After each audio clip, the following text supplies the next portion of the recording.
দহে শাস্ত্রী মাসে আমার পথটা একটু ছেড়ে দাও, আমি একটু খুঁজে দেখি। কিন্তু ব্রাহ্মণ, এই পথে পা দিলে তুমি যে হারিয়ে যাবে। হ্যাঁ, এই পথে পা দিলে হারিয়ে যাবে? তাহলে আমি এই পথে যাই। ওই পথে পা দিলেও হারিয়ে যাবে। তাহলে এই পথে, যে পথে যাও, পথে পা দিলে তুমি হারিয়ে যাবে। তাহলে পথে পা না দিয়ে আমি হাঁটবো কি করে? কেন? তোমার মাথা দিয়ে পেটে যেতে পারবে না। বলে যে মাথা দিয়ে কোনো মানুষ হাঁটতে পারে। ওরা ওরা ব্রাহ্মণী রে, তোরা দৃষ্টি কি আছে বলা যায় না রে। আমার মনে হয় তুই অকালে বিধবা হবি রে, অকালে বিধবা। ও শাশুড়ি মাসি, আমি তাহলে কি করবো? আমি তিনটে হাত পা গুটি বসে থাকবো? সে তুমি যা ভালো বোঝো তাই করো। আমি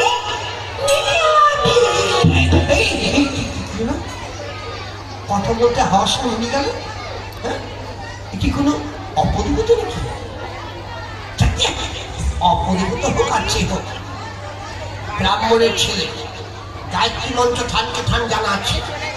বেগতিক দেখলে এক খাচ্ছে শুরু করে দেবো। কিন্তু বেটি যে বলে গেল পথে পা দিলে আমি হারিয়ে যাবো, এ কথা কি সত্য?